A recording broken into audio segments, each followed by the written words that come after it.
Pessoal, boa noite a todos. Chegamos aí à nossa última noite do simpósio. Bom, o tema de hoje é extremamente relevante, principalmente aí no nosso novo normal, né? O tema de hoje é a aplicação da engenharia elétrica no combate ao coronavírus, né? Então aí eu já peço muito obrigado aí pelo palestrante Matheus, pela disponibilidade aí para realizar a apresentação. Ele é um dos engenheiros envolvidos no desenvolvimento do respirador da PPA, né? E ele que vai realizar aí a palestra de hoje. Então eu passo... pessoal, só um pequeno aviso. Eu vou enviar o link aí para vocês responderem o formulário, tá? Mais do fim da palestra. Então eu vou passar a palavra ao Matheus.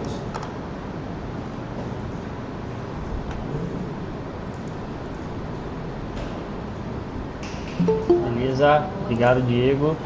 Pessoal, tudo bem aí com vocês? Estão me ouvindo bem? Sim, tranquilo. Beleza, legal. Fiquei feliz aí com o convite, né, pessoal da FAIP, para participar desse simpósio. Estou aqui representando a PPA, né? Acredito que a maioria de vocês deve conhecer já, mas eu vou passar por essa etapa de apresentação aí da PPA e vamos conversar aí sobre o papel da engenharia elétrica, né? Combate a essa pandemia aí e tudo que está acontecendo no mundo, beleza? Eu vou começar me apresentando, né? Meu nome é Matheus Rodrigues, eu tenho 33 anos, eu me formei em 2010 em Engenharia Eletrônica na USP de São Carlos e depois em 2015 eu finalizei o MBA, né, em Automação Industrial na USP, na Escola Politécnica, em São Paulo. Eu trabalhei, então, eu me formei em 2010, né, trabalhei 8 anos na área de Automação Industrial. Inclusive, acho que quem estava aqui ontem teve uma palestra aí de automação industrial, bem interessante, eu acompanhei, assisti inteira aqui. O pessoal da Tiver ali, muito legal a palestra dele. É uma área muito legal também para quem tem interesse. É puxado, trabalhei bastante com isso. Tem que virar algumas madrugadas aí.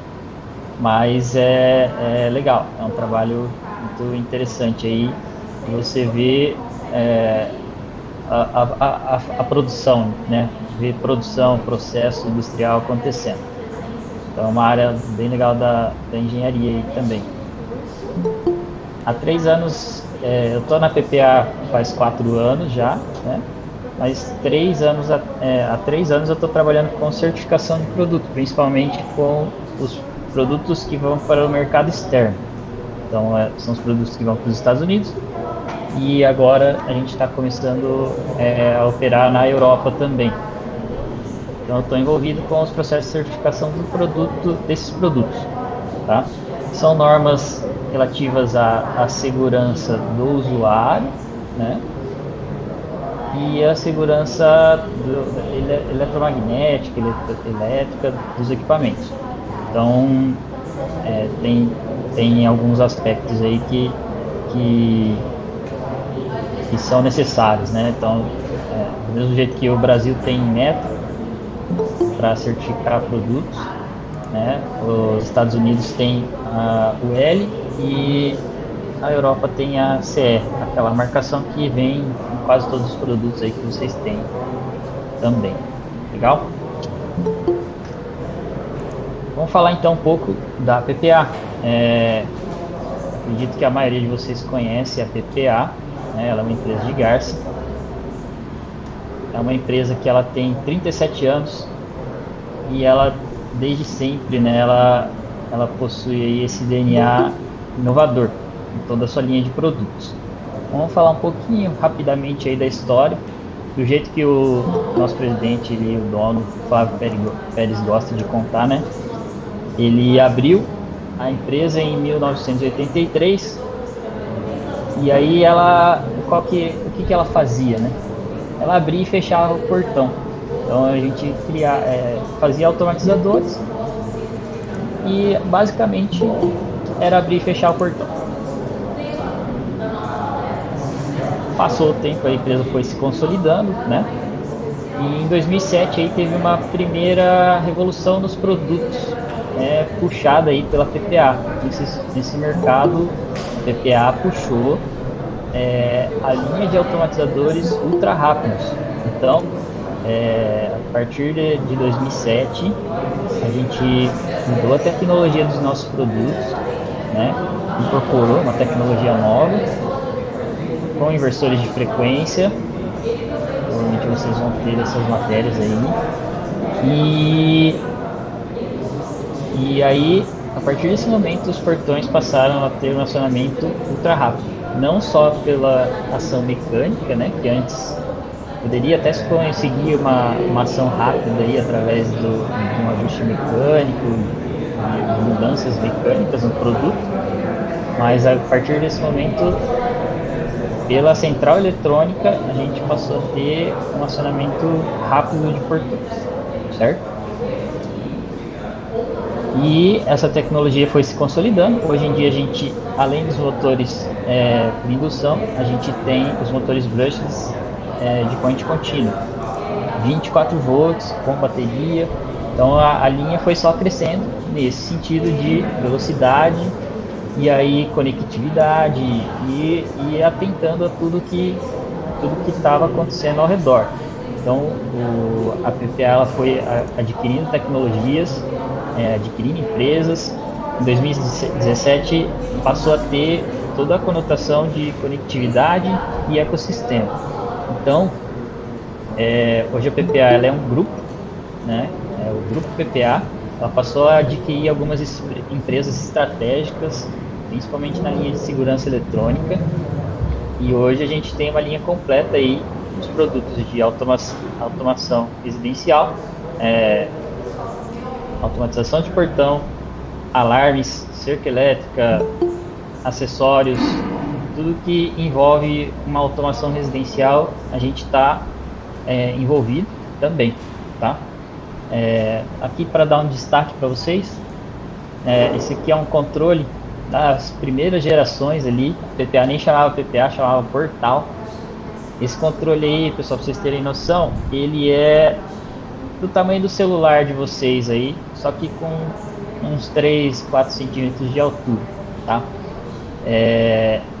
Esse aqui é a marca Jetflex, né, dos portões de acionamento rápido. Essa aqui é a linha de produtos, né, de hoje da PPA. A gente tem os automatizadores, as cancelas, as portas sociais, todos os acessórios para fazer complementação desses produtos, a segurança eletrônica, os interfones, câmeras, aplicativos. Então a gente está expandindo os negócios, né, justamente com essas marcas novas, né, do grupo, cercas elétricas. Então a gente está em expansão, ok? A PPA é líder de mercado, né? Exporta para mais de 20 países, né? Então a gente é líder de mercado não só no Brasil, como na América Latina também. Legal? Como eu falei, né, sobre a inovação, a PPA ela está sempre buscando ficar à frente. Então ela investe em pesquisa e desenvolvimento, ela investe na fábrica e ela investe em qualidade. Então nós temos aí um corpo de engenharia de 30 a 40 aí, pessoas envolvidas diretamente com a engenharia da PPA, né? Ao fundo ali da imagem é um dia normal de produção, e aqui na frente é a equipe de engenharia da PPA. Legal. Ela investe na fábrica. Então, tem muitos processos que para acompanhar o ritmo de crescimento da PPA, eles precisam ser melhorados, ser otimizados, ser complementados, tem processos que precisam ser criados. Então a PPA investe na fábrica. Essa aqui é uma aquisição recente, né, que não está nem instalada ainda, mas são braços robóticos que vão atuar em pontos estratégicos da fábrica para ajudar na produção, certo? Ontem na palestra vocês viram os robôs colaborativos. Esses daqui não são colaborativos, eles têm que ficar enclausurados conforme a NR12 e tudo mais. Então eles estão sendo instalados aos poucos na fábrica. E como eu falei, a PPA ela está sempre buscando qualidade, e um dos resultados dessa qualidade são as certificações. Então a gente foi a primeira empresa do segmento a certificar a ISO 9001, né? O Inmetro, a UL dos Estados Unidos e a CE da Europa. Aqui a gente tem um detalhe aqui para as tecnologias atuais dos produtos. Então a gente tem um automatizador. Um automatizador ele abrange várias áreas aí da engenharia elétrica. A gente tem uma central eletrônica, a gente tem bateria, a gente tem o motor em si, né, que transforma o movimento. E aí tem toda uma tecnologia mecânica por trás também. Então é um produto bem completo. A PPA ela faz, né, ela trabalha do começo até o final do produto. Então a gente tem o domínio de toda a produção, tudo é feito internamente, né? A injeção plástica, a injeção de alumínio, a montagem das placas, é tudo feito internamente na PPA. Tá? Essa aqui é uma central eletrônica, né? Esse aqui é uma central para um automatizador pivotante. Pivotante é a folha que abre, né, girando aqui, e dupla, né? Antigamente a gente tinha que pôr uma central eletrônica em cada lado do portão aí. Hoje a gente consegue fazer isso com a tecnologia JetFlex, né, rápido, numa central só, uma central eletrônica só. Esse aqui é um controle remoto novo. Esse aqui é desenvolvido pelo professor Adriano Bien, que está acompanhando a gente aí na live. Ele é do tamanho do chaveiro de vocês hoje. Então ele mudou de tamanho aí, né? Antigamente, de tamanho aí da palma da sua mão, passou para o tamanho de um chaveiro. Você pode usar ele pendurado aí, pode pendurar suas chaves nele. E a gente tem a linha de alarme sem fio. A gente tem a Spirit, que ela abrange a tecnologia IoT, né? Então a gente está atacando nessa área também. Sensores, interruptores, tem uma gama de produtos aí para se comunicar sem fio. Então a gente tem uma instalação de alarme muito fácil, não passa fio, é simples de conectar, simples de instalar, e é uma tecnologia, é uma das tendências aí, né, do futuro. É um alarme que ele pode ser monitorado, mas uma das tendências do mercado é alarmes não monitorados, e a gente acompanha todos esses movimentos do mercado aí para não ficar para trás. Beleza? Vamos falar agora sobre esse ano de 2020, o que está acontecendo aqui, né, galera?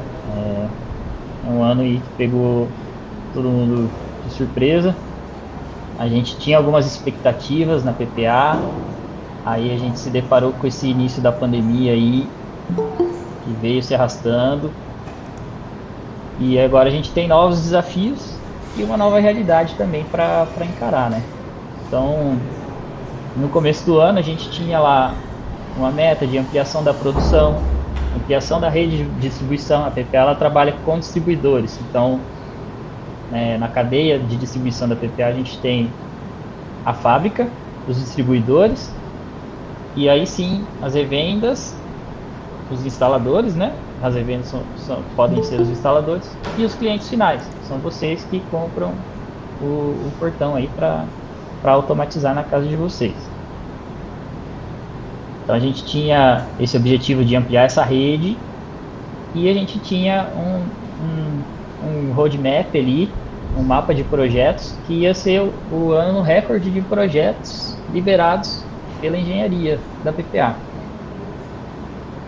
Algumas coisas dessas expectativas não foram possíveis, né? Chegou aí a pandemia e logo naquele susto, né, do começo, lá em março, todo mundo se desesperou, na verdade. A produção ela foi a quase zero. Então a fábrica ela reduziu muito a produção, né? Porque as vendas caíram imediatamente.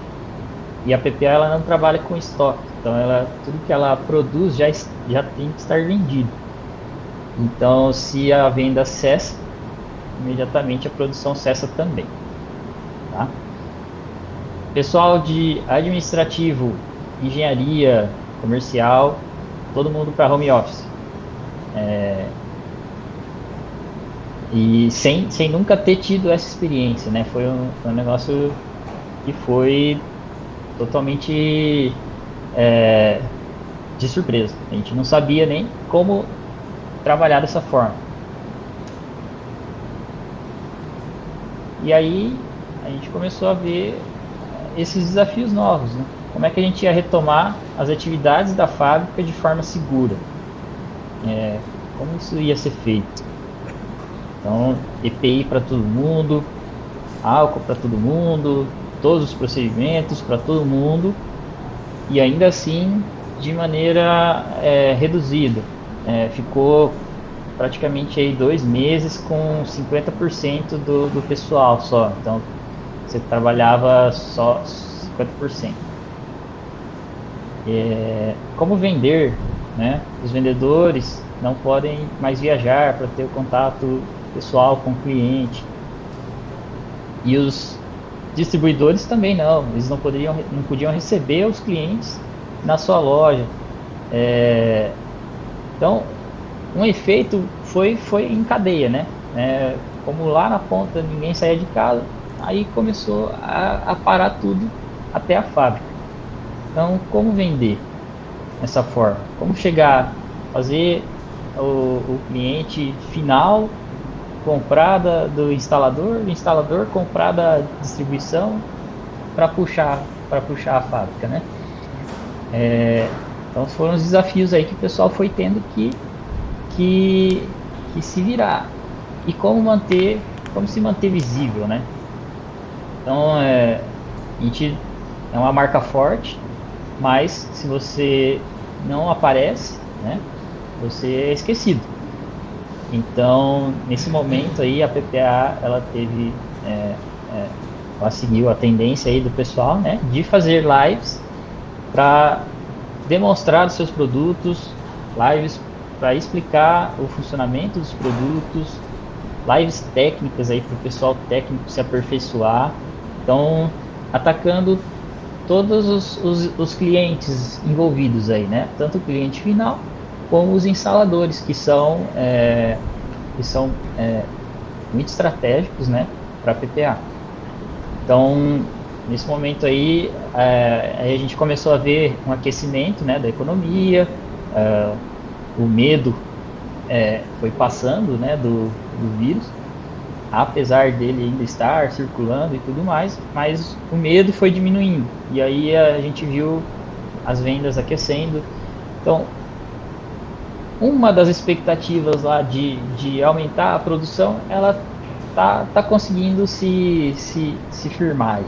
Então, tem alguns pontos positivos, não como a gente esperava, né? Porque aí a gente pode achar algumas coisas aí que não são normais, né? Mas a gente está vivendo esse novo normal, de ficar de máscara o dia inteiro, manter um distanciamento, assistir um show por live, né? Fazer uma reunião totalmente online, pedir comida todo dia. A gente começou a ver algumas coisas, né? Então, algumas coisas que a gente não via antes. E também a questão de consciência social, a gente viu ao redor do mundo aí vários movimentos sociais acontecendo, vários movimentos políticos acontecendo, inclusive no Brasil também. Então é muita coisa para a gente se acostumar, mas muita coisa para a gente mudar também. Então a gente tem que aproveitar esses momentos aí. O Flávio geralmente diz que crise é oportunidade, e também pensar não só em oportunidade de negócio, né? Uma oportunidade de crescimento pessoal que a gente tem e que a gente está fazendo nesse momento aí para melhorar como pessoa. Beleza, então temos aí um overview desse 2020.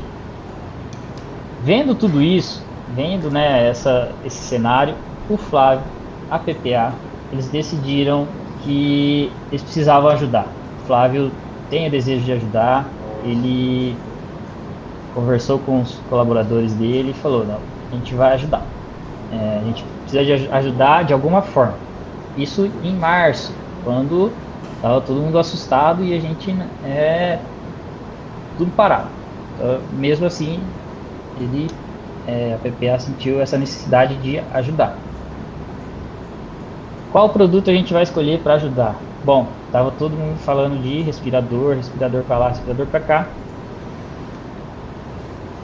É difícil, mas vamos fazer. Beleza. Vamos então fazer um respirador. E a partir desse momento, a PPA começou a pesquisar, né? Então o pessoal que estava em home office, né, alguns, eu inclusive, a gente começou a estudar, fez um estudo inicial aí sobre respiradores, procuramos alguns especialistas para entender, né, então especialistas da área, pessoal que trabalhou nessa indústria aí de respiradores, alguns médicos, enfermeiros aqui de Garça, para entender como funciona essa questão de respiradores. A gente entendeu que é um sistema complexo, com vários modos ventilatórios. A gente teve que entender de fisiologia, de respiração, que também é muito complexo.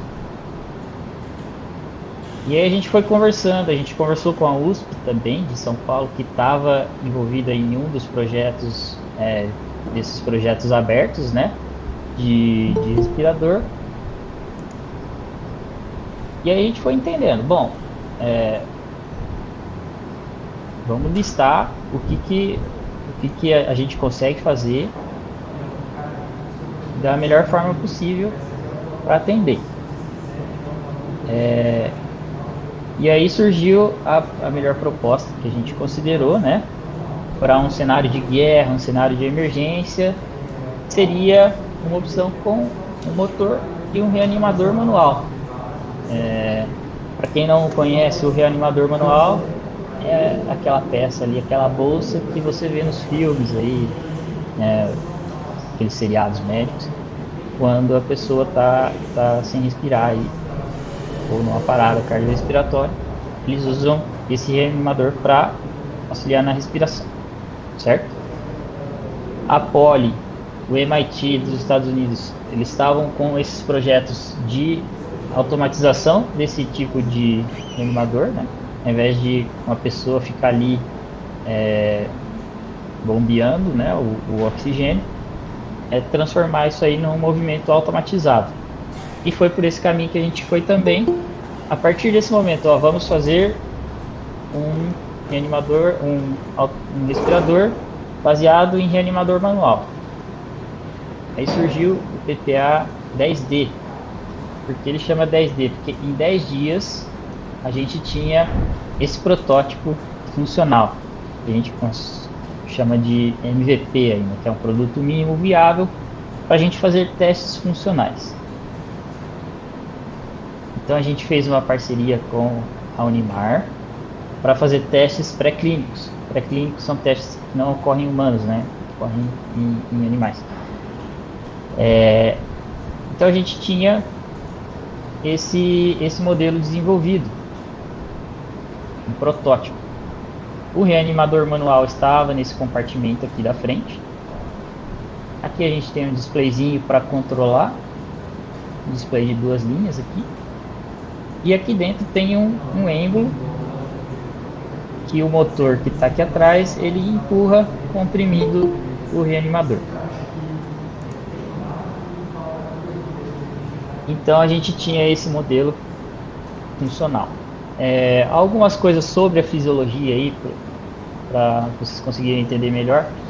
Você não pode simplesmente apertar o reanimador, muito chamado de Ambu também, né? É uma marca famosa aí de reanimadores. Você não pode apertar esse Ambu do jeito que você quer.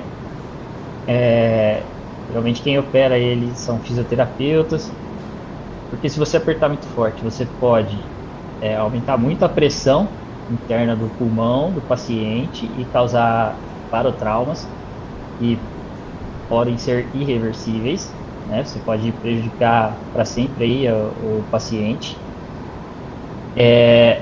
E você tem alguns modos de ventilação. Então você pode enviar um volume pré-definido para ele. Você pode aumentar a pressão do pulmão até um valor pré-definido por tempo. Então você tem vários modos de ventilação: o volume, a pressão, assistido ou não.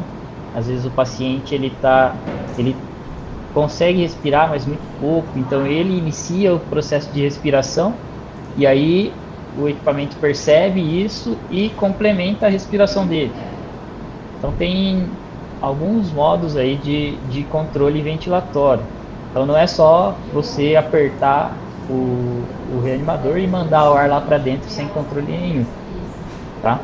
Então por isso que vocês veem que os preços desses ventiladores eles são altíssimos, né? Porque eles têm realmente uma tecnologia pesada por trás. Tem um videozinho aqui então desse protótipo funcionando aberto para vocês verem como ele funciona.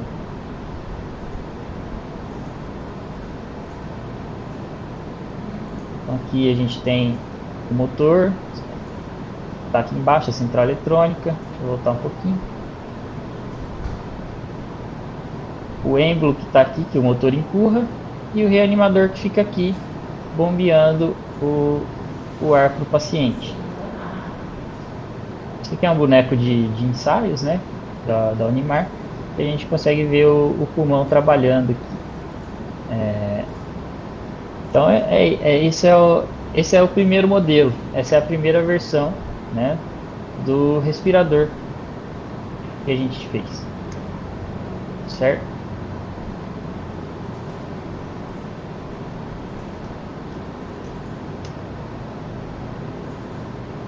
Voltar para a apresentação.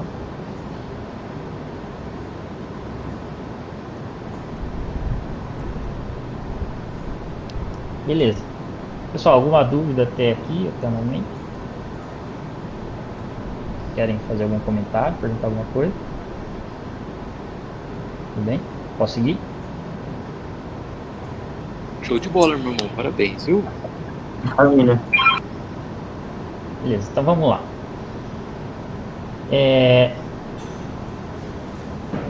Fizemos os testes pré-clínicos, fizemos essa primeira versão.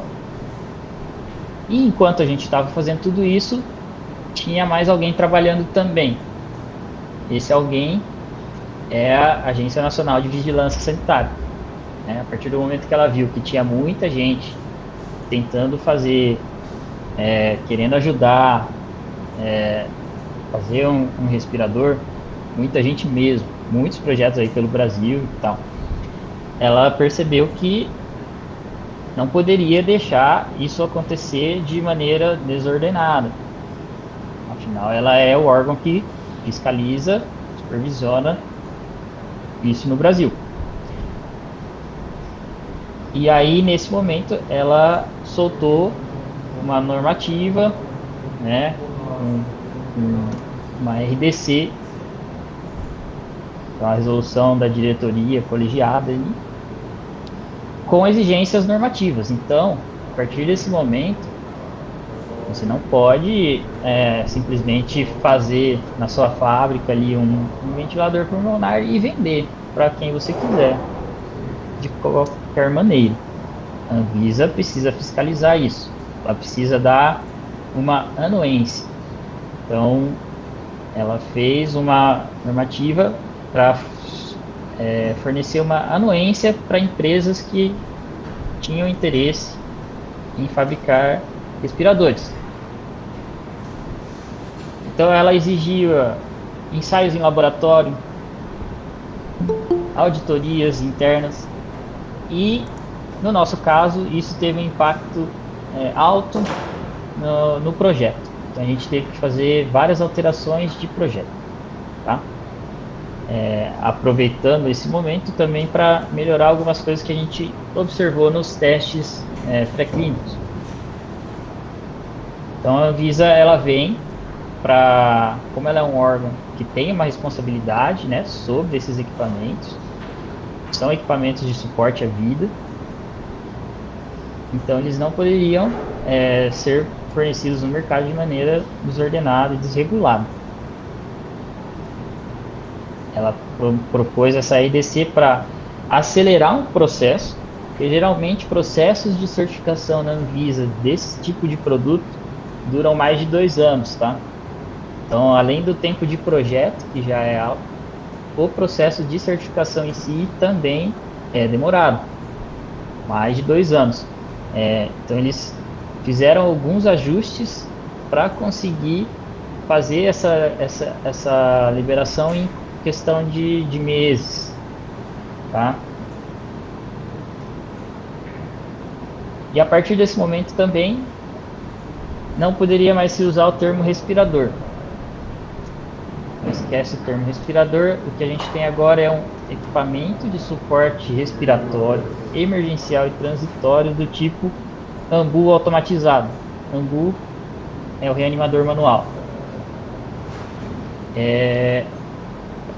Então, a partir desse momento, a gente não pode mais usar o termo respirador, a gente tem que usar esse termo pequenininho aí. Então vamos lá, o que a gente precisou fazer? A gente trocou a mecânica para ter mais controle sobre o movimento do AMBU e atingir valores especificados pela Anvisa. Então tinha um valor de volume que tinha que ser atingido, um valor de ciclos que tinham que ser atingidos, então ciclo respiratório lá de até 40 respirações por minuto. Então isso no outro modelo ele estava um pouco mais fraco, ele não conseguia atingir os 40. Normalmente os médicos não precisam de 40, né? Eles atendem com 12 respirações por minuto, você já consegue manter o paciente. Mas essa era uma exigência normativa. Então a gente teve que mexer na mecânica para conseguir atingir esses valores. A gente teve que mexer na eletrônica, aumentar a parte eletrônica, inserindo um sensor de fluxo para fazer o controle de volume do paciente. A gente fazia esse controle baseado também nas conversas que a gente estava tendo com a USP, né? Esse controle a gente estava fazendo, medindo num equipamento de calibração, mas estimando a posição do motor para calcular esse volume. E não pode fazer assim. A gente tem que realmente medir o volume para cada paciente, não estimar o volume que está sendo entregue. Então, teve que entrar um sensor de fluxo na parada, para a gente integrar aí e calcular o volume do paciente. A gente teve que inserir filtros, mudar alguns layouts para garantir a segurança elétrica e eletromagnética do equipamento. Equipamentos médicos são altamente regulados na questão de eletromagnetismo, tanto na emissão quanto na imunidade. Então, normas pesadas aí foram aplicadas para que o equipamento ele não tivesse emissões acima do nível permitido, que já é bem baixo, e também não sofresse interferência de equipamentos externos. E ainda assim, na parte eletrônica, a gente inseriu uma interface amigável aí, que os médicos já estão acostumados a ver, os médicos, os fisioterapeutas já estão acostumados a ver nos respiradores de convencionais. Só que tudo isso também impactou bastante nos custos. E tiveram mais alguns impactos que a gente vai discutir mais para frente. Aqui eu vou dar um zoom para como ficou a versão final aqui do produto. Ele está desmontado para vocês verem os detalhes, né?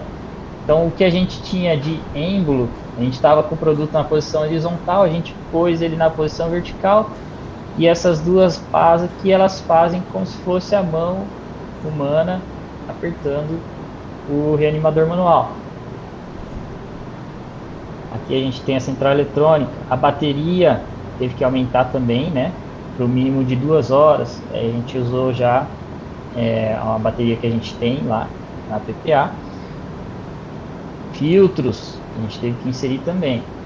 Então, pessoal, vale destacar aqui também que no momento que a gente conversou com a Poly e que a gente observou os projetos do MIT, os projetos fora do Brasil aí, eles estavam usando, a maioria deles, motores de passo com driver lá e desenvolvendo a eletrônica para esse controle. Às vezes até com Arduinos e tudo mais. Nós da PPA, nós temos uma fábrica de motores e uma fábrica de placas eletrônicas. E nós já temos o domínio de toda essa tecnologia. Então, nesse momento a gente descola desses outros projetos para usar tudo que a gente já tem dentro de casa, né? Essa central eletrônica aqui, ela não foi desenvolvida para esse respirador, ela foi adaptada. Isso aqui é uma central de um motor brushless 24 volts de automatizador.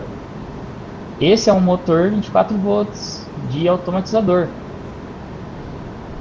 E isso aqui não deixa de ser um automatizador de AMBU. Então, a gente usou a tecnologia caseira, tudo que a gente tinha em casa, para construir esse respirador. A gente domina todo esse processo de chaparia. Então, essas chapas foram dobradas na PPA, tudo feito ali. Por isso a gente consegue um tempo rápido de entrega desses projetos. E aí, então, ele usa tudo que a gente já tem. Então a gente só precisou adaptar o software dessa central eletrônica, né?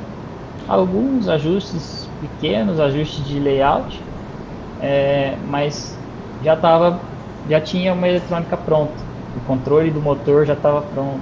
E é um negócio que a gente tem muito domínio, certo? Esse aqui é o sensor de fluxo que eu falei para vocês, que ele mede, né, a vazão de ar e calcula o volume que passou por aqui. Então, esse sensor é indispensável para o modo de controle de volume, que é um dos modos que os médicos mais indicam para o combate a quem está com o coronavírus, né? Nessa fase é o de volume. Então, por isso que a gente foi para esse lado aí de controle de volume. E também uma tela. A gente tinha um displayzinho de 2 linhas ali, como vocês viram na primeira versão. A gente passou para um display colorido, com indicação gráfica, né, com alarmes sonoros e visuais na tela, para facilitar, né, ficar mais amigável para os operadores. Então a gente tinha aqui as informações sobre pressão, a gente tem as informações de fluxo e de volume, e os ajustes de frequência respiratória, volume entregue para o paciente, a relação entre inspiração e expiração, além dos alarmes aqui e outros ajustes. Então, essas alterações de projeto, né, elas tiveram aí um impacto em custo, mas foram necessárias para atender às novas normativas impostas pela Anvisa. Aqui a gente tem um vídeo do equipamento como ele ficou funcionando hoje em dia, né? Vocês têm aqui a parte final, né? Um teste, um balão de teste. O sensor de fluxo está aqui. Essa é uma válvula para controlar a pressão de expiração, né? Para o pulmão não ficar vazio depois da expiração. E aqui a gente tem o movimento do reanimador manual, né? Aquele movimento de apertar, simulando aí uma mão humana. Aqui as informações passando em tempo real na tela, né? As informações dos ciclos e tudo mais. Show de bola. Legal. Então hoje o produto é esse. Mas aí a gente tem que falar de um problema sério, não só no Brasil, mas que essa vontade de ajudar, né, de todo mundo causou, que foi um impacto na rede de suprimentos. Então a gente fez o projeto, a gente testou o projeto, mas e aí para produzir, né? Não tinham componentes no mercado para a produção do equipamento. Tava faltando reanimador, não tinha. Esse é um negócio que a gente achou que os hospitais teriam. Realmente eles têm, né? Mas a gente teria que fornecer também juntamente com o produto. Sensores de fluxo. Isso aqui, esse tipo de sensor ele é usado em todos os respiradores, né, completos aí do mercado. Sensores de pressão, aquele sensor para medir a pressão do paciente. E aquela válvula de controle da pressão de expiração também. Estava faltando. O que é essa falta? Não tem o componente eletrônico. O que aconteceu? As fábricas desses componentes eletrônicos elas começaram a entrar em alocação. O que é isso? Ela parou toda a produção dela de equipamento, de componentes que não eram voltados para respiradores, por exemplo. Isso foi muito interessante de ver as fábricas do mundo inteiro de componente eletrônico fazendo isso. Ela parou a produção do que não era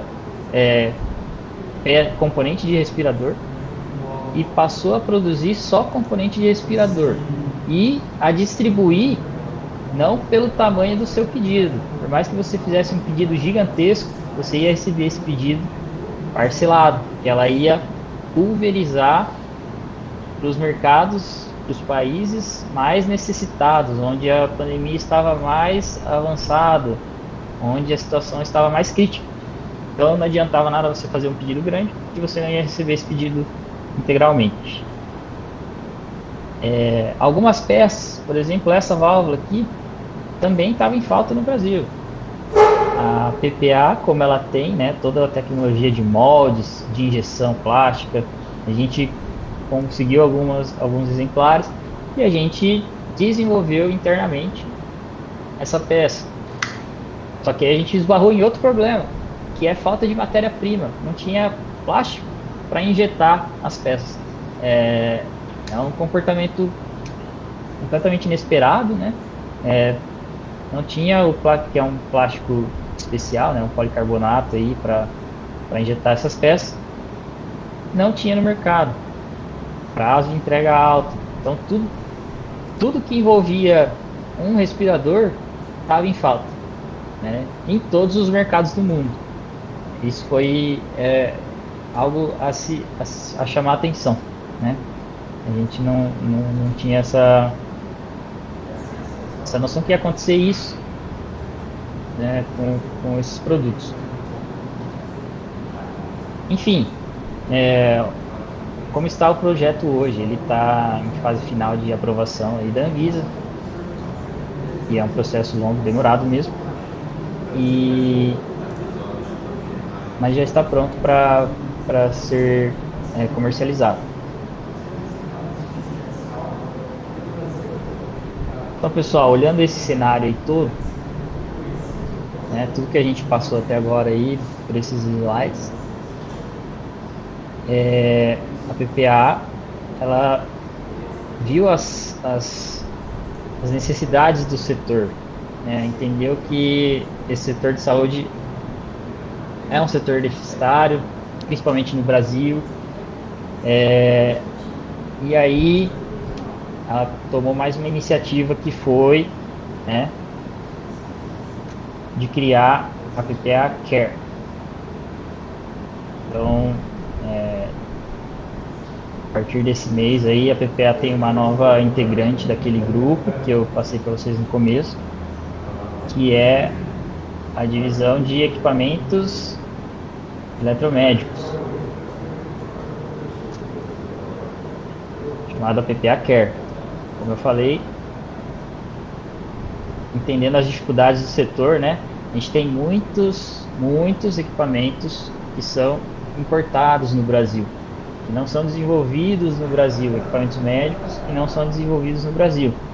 Isso aí chega aqui com preço nas alturas, né? Ainda mais agora, com o dólar subindo, fica mais caro ainda. E a gente sabe que a saúde pública no Brasil é deficitária, então alcançar mais gente é muito difícil com produtos importados. Então a PPA entendeu isso, entendeu essas dificuldades do setor e resolveu entrar nessa área, com a missão de fornecer equipamentos médicos hospitalares com tecnologia e inovação, causando impacto na saúde e qualidade de vida das pessoas.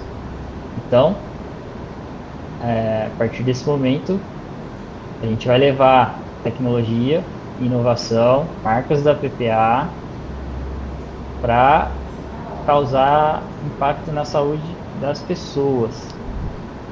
A gente vai desenvolver soluções, produtos na área da saúde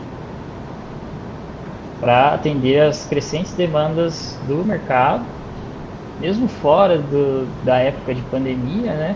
A gente sabe que o setor de saúde ele tem altíssimas demandas, principalmente no Brasil. E aí a gente vai levar, né, o DNA de inovação da PPA para essa área de saúde também. Então a gente vai desenvolver projetos na área eletrônica, na área de IoT, na área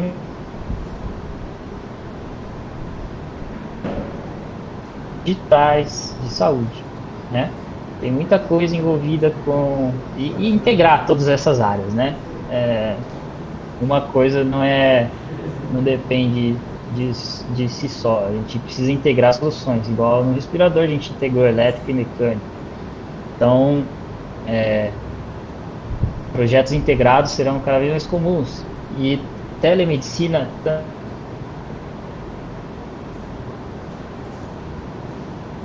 buscar soluções, buscar atender demandas com inovação aí para desenvolver nossos produtos na área da saúde.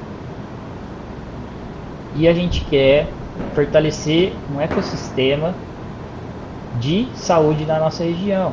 A gente tem algumas empresas já de saúde em volta, né? Tem a Integrada Jato, a gente tem algumas, e a gente quer desenvolver um ecossistema que integre universidades, hospitais, a comunidade, os fornecedores.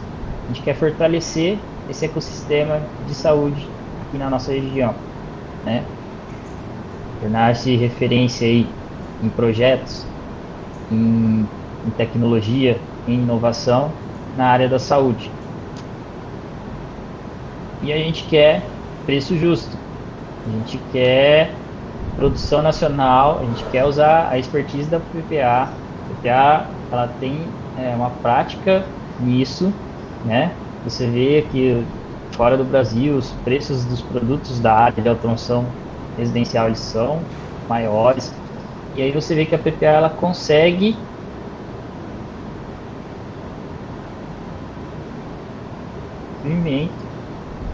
ela consegue produzir internamente e trabalhar um preço justo. E a gente quer fazer isso também na área da saúde, certo? Então, pesquisa, desenvolvimento, aqui quando a gente fala de ecossistema, envolver universidades, hospitais, então, isso é vital, tá, pessoal? Isso que a gente tem que por universidades, a gente não pode deixar isso morrer. Então esses são os conceitos aí, as premissas da PPA Care. Então é uma divisão nova da PPA que ela quer fazer a diferença, tá? A gente quer fazer a diferença também na área da saúde. A gente quer atingir cada vez mais gente, né? Cada vez mais pessoas tenham acesso a equipamentos de saúde, beleza? Bom, para finalizar, queria só dar uma amarrada aqui no assunto, né? A gente viu aí então como a PPA usou a engenharia, não só elétrica, né? Usou todo o seu conhecimento de engenharia para combater essa pandemia. E não foi uma ação exclusiva dela, né? A gente viu aí pelo mundo, por todos esses meses, muitas ações nesse sentido. A gente viu novos projetos surgindo no mundo aí, tanto em telemedicina, não só consulta online, né? Isso também é um negócio que vem sendo discutido intensamente agora, cada vez mais, né? Mas dispositivos que se conecta no paciente, e o paciente de casa manda as informações para o médico. Isso envolve aí a IoT, isso envolve inteligência artificial. A gente viu projetos aí de esterilização com UV, com gases, de várias maneiras, câmeras térmicas, robôs autoguiados para andar pela UTI. Então a gente viu muita coisa surgindo aí pelo mundo, né? Muita coisa sendo melhorada de produtos. A gente viu custos sendo reduzidos, né? Um respirador, os respiradores eles dispararam de preço, né? Mas os respiradores que a galera se uniu, e foi uma nova forma de projetar aí, né? É uma nova forma de fazer projeto colaborativo com todo mundo, do mundo inteiro. A gente viu que é possível que esses custos sejam reduzidos. Então tem mais gente trabalhando na área da saúde agora, por agora, mas que provavelmente vai ter um impacto, vai ter uma revolução, né? Vai ter uma revolução no setor da saúde no mundo, porque essa nova forma de colaborar aí tá aparecendo. Um exemplo aqui é essa empresa Meditronic. Ela é uma fabricante de respiradores, ela é de outros equipamentos, é uma das maiores do mundo. Ela abriu o projeto de respirador dela, então ela disponibilizou todos os arquivos, todos os esquemas, toda a lista de material, tudo para quem quisesse e conseguisse, né, tivesse capacidade de produzir. Não é um negócio simples, né? A WEG é uma empresa de engenharia elétrica, vocês devem conhecer, né? Ela também teve um projeto de ventilador que ela executou. O MIT também disseminou, abriu o projeto. Essa versão final nossa é baseada no modelo deles. Então, a gente vê que muita coisa vai acontecer nesse setor. Vai ter realmente uma transformação forçada, né? Porque a gente não gosta que as coisas mudem quando você só mudem por causa de uma emergência, né? Isso não seria o ideal, mas vai mudar, muita coisa vai mudar, e a regulamentação vai ser uma das coisas que vai mudar também, né? A gente viu como é difícil, como tem entraves regulatórios que muitas vezes são corretos, né? A Anvisa, por exemplo, ela não poderia ser displicente em falar que, tá bom, eu vou só dar uma canetada aqui e você vende o respirador. Não. Mas também não seria possível demorar 2 anos para liberar um produto que esteja bem desenvolvido, bem testado. Muita coisa vai mudar nesse setor. Então, a gente tem que ficar preparado aí. Vocês estão se formando, vocês estão no curso aí agora, para essas mudanças que vão acontecer. Muita coisa eletrônica, inclusive esses exemplos que eu dei, né, de fábricas em alocação, como eles vão lidar com isso daqui para frente, o que eles vão fazer. É muito interessante pensar, né, nisso, o que eles vão fazer.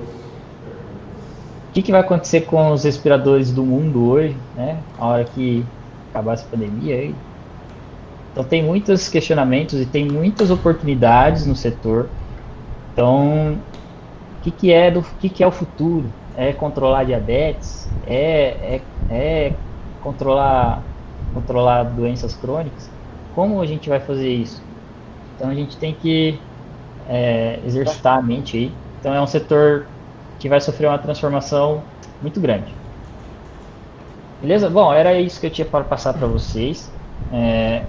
Essa visão geral aí de como a PPA ela usou a sua engenharia para ajudar no combate aí ao coronavírus e como isso se tornou uma oportunidade de ajudar em outras áreas da saúde também. Então agora, além desse momento, né, de crise, a gente vai estar presente na saúde dos brasileiros aí por mais tempo, para sempre, espero eu. Legal? Beleza? Vou voltar aqui para vocês, parar de compartilhar minha tela.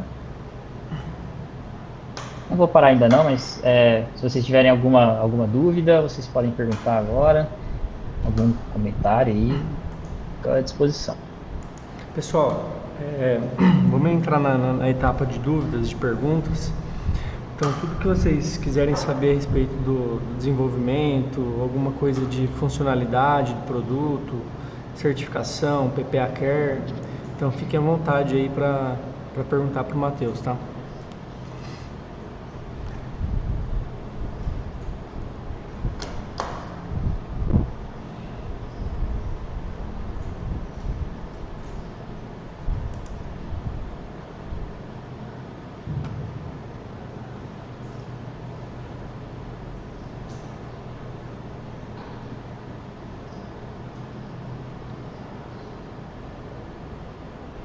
O pessoal está cansado, sexta-feira.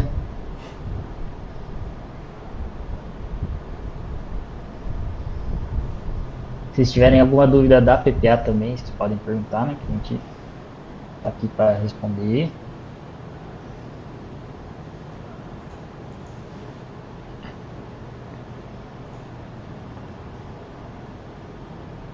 Ô, Matheus, Pois não, pode falar. é assim, cara, no funcionamento, né, desse respirador, vamos supor que não exista lá um no break ou, sei lá, um gerador na unidade hospitalar lá. Porque isso é uma coisa que perdura, né, cara? Você tá lá no meio de uma cirurgia, por exemplo, acaba a energia.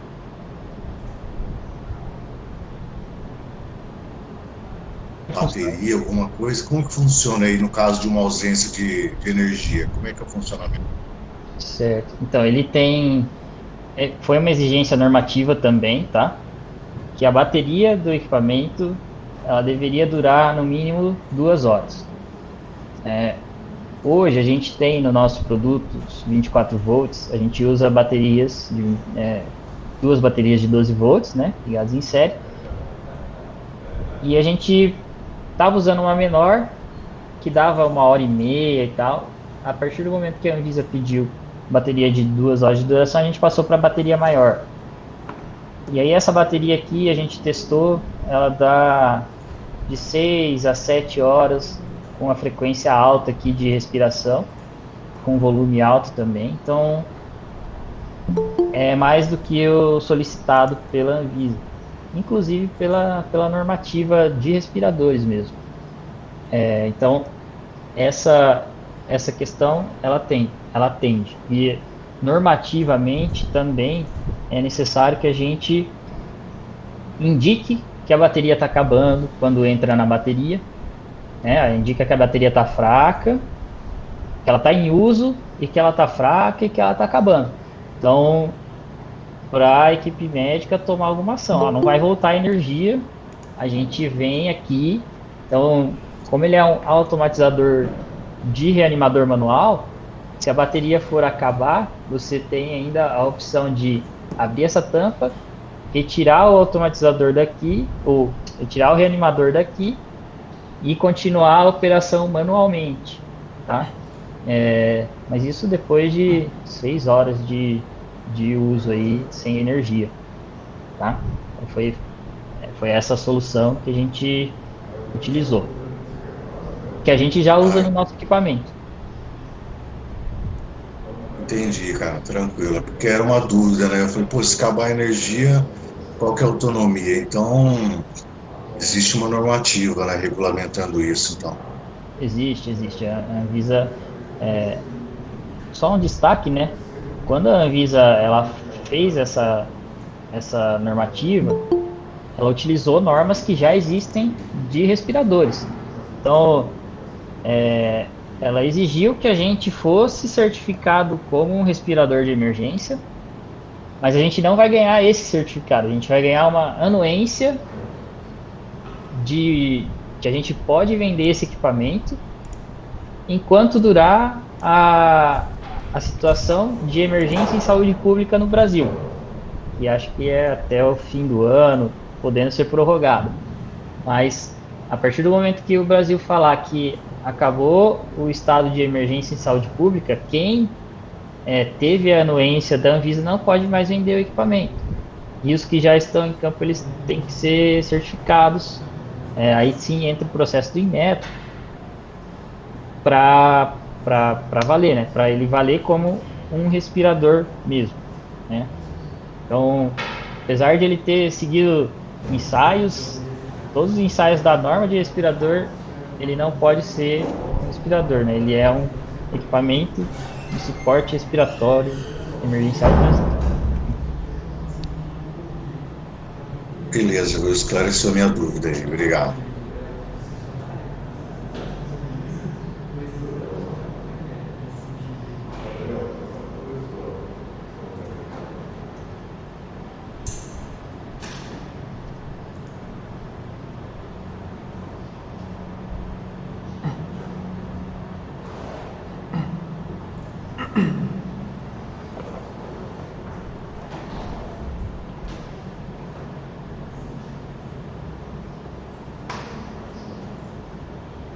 Alguém mais? E aí, pessoal, nenhuma dúvida mais?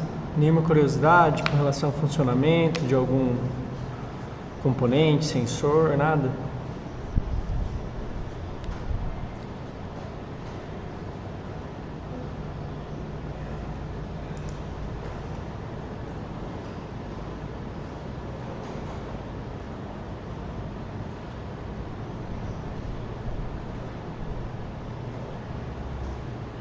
Eu vi o comentário aqui do Daniel, né?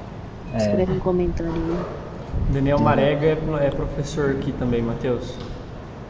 Uma boa sacada, realmente foi uma boa sacada nossa, né? Da PPA. O Flávio Pérez, né? Que é o presidente, ele diz que sempre teve essa intenção de mexer com a área da saúde de alguma forma, mas ele não sabia como fazer isso. Então ele recebeu esse empurrãozinho aí para mergulhar de cabeça nesse setor, né? Aproveitando aí toda a experiência da empresa em outras áreas de projeto, mas capacidade técnica para isso a gente sabe que a gente tem.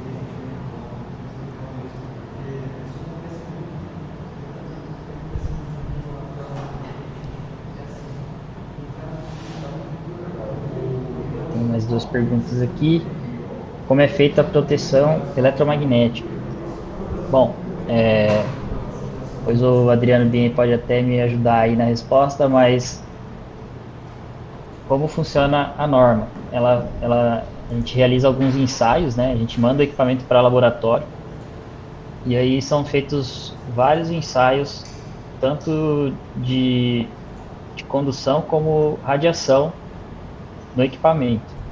Então, todas as interferências eletromagnéticas ou de surto que possam atrapalhar o funcionamento do equipamento, elas são testadas dentro de limites normativos. Então, tem uma norma específica para respirador que chama outra norma que dá esses limites, né? Dá os limites e ensina como se faz o ensaio. Isso o laboratório ele domina, né? E então a gente testa emissão do equipamento, né? Conduzida. Então, por todos os cabos que tem aqui no equipamento, eles podem conduzir aí e emitir uma radiação. Irradiada, às vezes a central eletrônica, ela pode emitir o display, esse display aqui também pode emitir radiações acima do nível permitido, mas a gente tem que blindar, né? Então o projeto ele tem que ser considerado para blindar essas radiações e para deixar também o equipamento imune a radiações externas. Então a gente faz esse projeto para que em caso de surtos de tensão, surtos eletromagnéticos, ele não pare de funcionar, porque ele é um equipamento de suporte à vida. Então tem muitos projetos envolvendo filtros, né, para evitar que o equipamento pare de funcionar em caso de interferências, tanto radiadas, né, algum outro equipamento que tenha uma radiação muito alta, interfira no funcionamento do nosso, como conduzidas, né, algum surto de rede aí que possa danificar o equipamento. Ele tem que estar previsto para ser protegido desses eventos.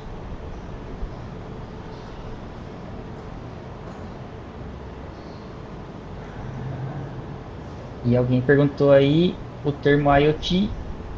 IoT é Internet das Coisas, né? Internet of Things, em inglês. Então,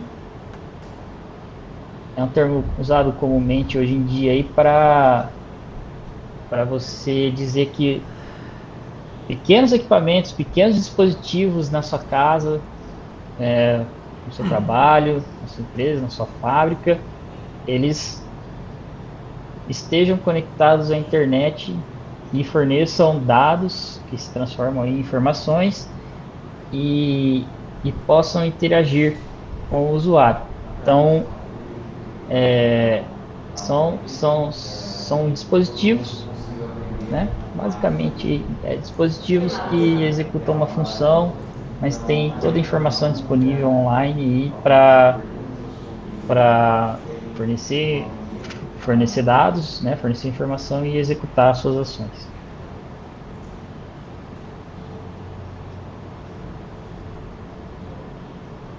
PPA, antes da pandemia, era aberta para visitação da comunidade? Tinha algum programa de empresa que proporcionava a comunidade conhecer a empresa, os processos que ela faz?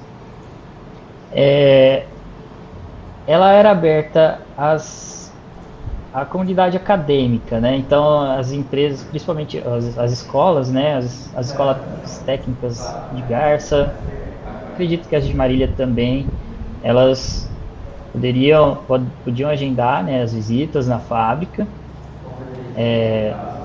Hoje em dia não está sendo possível, né? A gente tem que esperar esse período passar para isso poder voltar. Mas tanto a comunidade acadêmica, estudantil e os nossos distribuidores e os clientes dos distribuidores, eles podiam sim visitar a fábrica, né? Tinha umas 2 visitas aí por mês, né, grandes, desse pessoal. Então, era possível, sim, visitar a fábrica. que agora o pessoal da FAIPEI tem os professores que trabalham na PPA, né? É tranquilamente possível de agendar assim que for liberado novamente.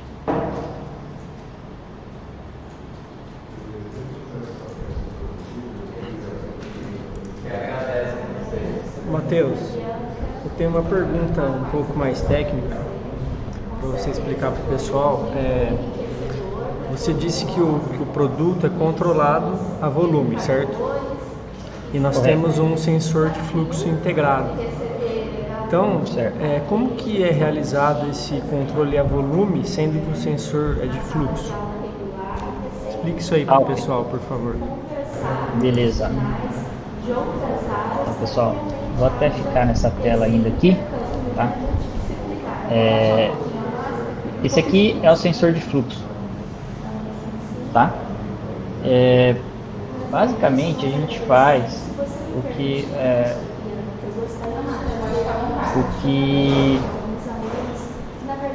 o serviço de água faz na sua casa, né? A gente pega e mede a velocidade que o fluido está passando por aqui. A gente chama de fluxo. Se você olhar no registro aí da sua casa, você vai ver que tem uma bolinha girando mais rápido ou mais devagar, dependendo do consumo da sua casa. Aqui acontece a mesma coisa. Então, o fluxo nada mais é que uma derivada aí do volume. Então, se eu integrar esse fluxo, né, eu consigo obter o volume que passou por aqui em um determinado tempo. E são essas curvas aqui. A foto está um pouco distorcida, mas a gente tem um fluxo inspiratório e um fluxo expiratório. O que acontece durante este tempo que o fluxo está alto? Então o fluxo subiu. Ele é praticamente constante. Se integrar aí é constante, você tem uma reta. Então você vê o volume, ele vai subindo também, enquanto o fluxo aqui está passando na fase de inspiração do paciente. Cessou o fluxo, o volume parou de aumentar, parou de entrar ar no paciente. E a partir do momento que começa a expiração, o fluxo é alto, né? E a gente está num balão de ensaio, então o fluxo ele é alto e ele esvazia o pulmão. Então esse sensor de fluxo faz isso, ele controla, ele mede o fluxo que está passando e aí através da nossa eletrônica, a nossa placa eletrônica aqui, ela lê esse sinal de fluxo e integra para o volume que passou, certo?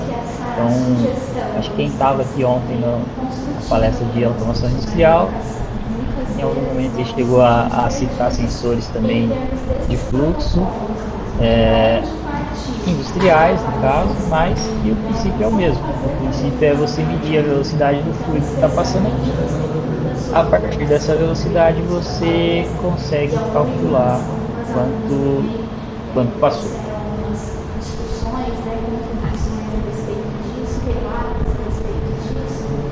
Não sei se ficou claro aí, se alguém tem alguma dúvida.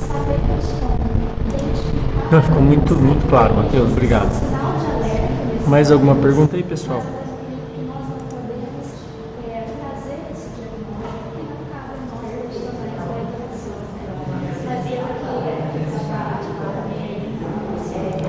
Bom, eu tenho outra então, já que o pessoal tá meio devagar aí, sexta-feira à noite, né? Matheus, a gente viu ali no slide que nós temos um sensor de pressão, né? Embarcado no respirador. Em qual situação que esse sensor de pressão é utilizado? E em quantos sensores de pressão nós temos? Beleza, vamos lá.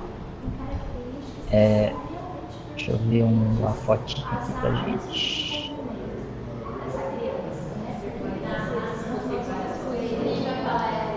Aqui, aqui, pessoal, a gente tem um ponto de medição de pressão.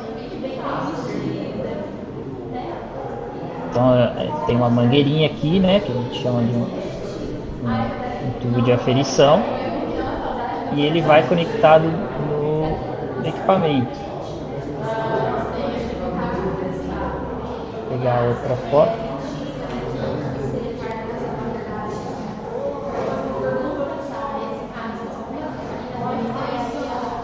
Opa.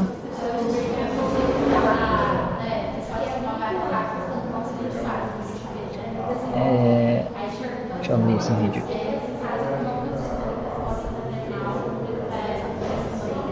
Então aqui a gente tem a tomada de pressão e ela entra aqui. O sensor de pressão ele fica na placa eletrônica. E aqui a gente tem o sensor de fluxo e ele entra aqui. Os dois vão para a placa eletrônica.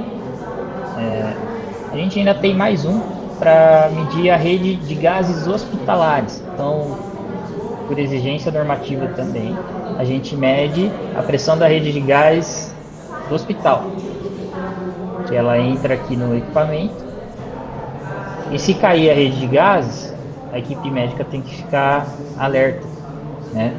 O paciente, a gente consegue bombear para o paciente, porque é um reanimador manual, só que ele vai perder o oxigênio, né? Então a gente vai mandar ar ambiente para ele. Tá? A gente não vai mandar oxigênio puro no caso de queda da rede de gases. Então a gente mede isso. Mas o sensor principal de pressão é o das vias aéreas do paciente, que é esse que está conectado no circuito do paciente. Então depois do reanimador manual, vem para uma tomada de pressão, que mede a pressão da via aérea, do pulmão do cara. Esse sensor, no modo que a gente está usando o nosso respirador hoje, ele é de alarme, de limite. Então a gente seta um limite para ele, né? A gente põe um limite de pressão alta. E aqui a gente vê, durante o ciclo respiratório, o que está acontecendo com a pressão. Mas quem controla o ciclo é o volume. Então, a partir do momento que chega no volume estimado, ele começa o ciclo novamente. A pressão, nesse caso, é uma consequência. Mas o que ela faz? Ela indica muita coisa para a equipe médica. Os médicos, a gente não consegue entender isso, mas o médico ou o fisioterapeuta, ele consegue entender se essa curva de pressão ela está adequada à respiração do paciente. Ele consegue entender se o pulmão do paciente está bom ou não. Ele tem um negócio que chama complacência e outro que chama resistência do pulmão. A gente teve que estudar um pouquinho dessa fisiologia aí para entender esse funcionamento. Então, se o pulmão está com dificuldade de expandir, né, essa pressão aqui, a gente ia ver aumentando muito. O médico ia ver isso, ele ia entender que, ele precisa abaixar o volume que ele está mandando para o paciente, e 2, ele precisa tomar alguma ação para evitar que esse paciente tenha algum trauma, né? Ele tem que ministrar algum tratamento para melhorar a complacência desse pulmão, para que ele possa expandir mais. Então, esse sensor de pressão, ele indica essa pressão alta no pulmão. Mas ele tem outra função, que é indicar a pressão final da expiração. Então, quando o paciente, se vocês fizerem esse teste aí também agora, vocês inspiram. Na hora que você expira, o seu pulmão naturalmente ele não esvazia, ele tem uma pressão lá dentro, é uma pressão positiva no final da expiração, porque senão as paredes do seu pulmão elas vão grudar uma na outra, elas vão colabar, como os médicos chamam. E quem está entubado também precisa ter esse controle de pressão final de expiração, que é esse ponto aqui do gráfico de pressão. O pessoal chama de P-filter, né? Que é a pressão positiva no final da expiração, é a sigla em inglês. O ajuste dela é feito manualmente, né, no equipamento, lá perto do paciente, e aí monitorado pela tela. Então, nesse caso aqui está 5 centímetros de ar, que é um valor considerado bom pelos médicos. Então, a expiração ela acaba aqui, ó. Essa é a pressão no final da expiração. E aí a partir daqui começa a inspiração novamente. E aí todo o ciclo respiratório. Então esse sensor de pressão, que é o principal do equipamento, ele tem essa função de informar a equipe médica se está tudo bem com o pulmão do paciente, tá? E limitar, caso ocorra algum erro aí, ou equipamento, alguma coisa funcione errado, não pode passar nesse caso aqui está ajustado para 30. Se a pressão chegasse em 30 no meio da inspiração, né, a lógica do equipamento faria ele abrir, né, para expirar, porque não poderia entrar mais ar no paciente, porque já estava no limite da pressão. Então você tem que aliviar essa pressão.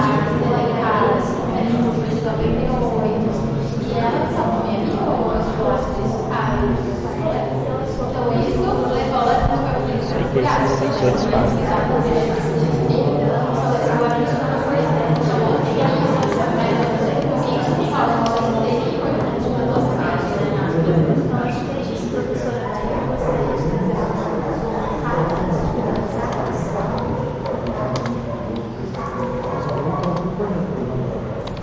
Nossa, eu perdi alguma pergunta aqui?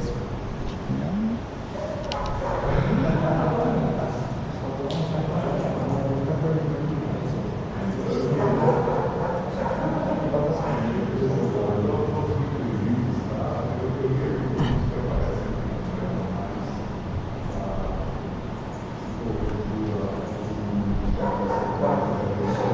Boa noite, Matheus. Só uma dúvida, até como possibilidade. Hoje esse respirador ele emite algum tipo de relatório ou há necessidade ou até mesmo a condição futura de ele fornecer algum tipo de relatório do paciente? Hoje ele não fornece, né? Hoje ele está fornecendo monitoramento ao lado do paciente. Então o médico passa ali, quando tem alguma condição de alarme, ele toca na tela até que alguém reconheça esse alarme. Então alguém tem que ir lá e ver o que aconteceu.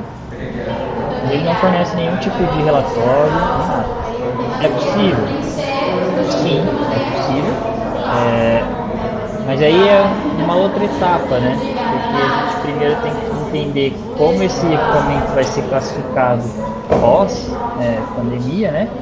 Para ver quais melhorias e implementações vão ser aplicadas a ele. Mas é possível. A gente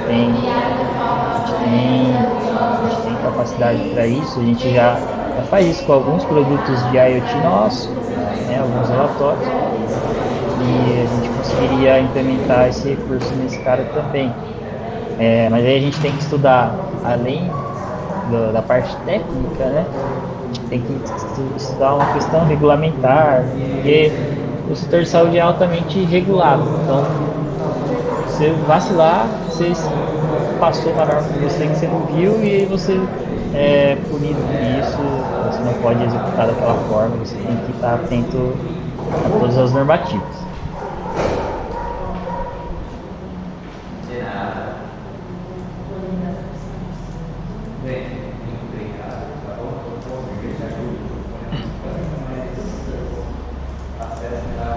Pessoal, mais alguma pergunta?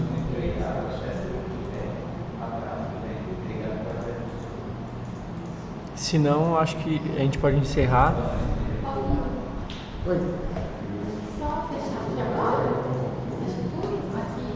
Nenhuma? Bom, então, Matheus, eu em nome da FAIP te agradeço muito a palestra.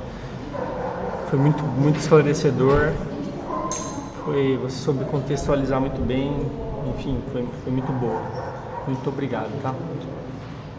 Beleza? Eu que agradeço aí, pessoal. Espero que tenha esclarecido alguns pontos.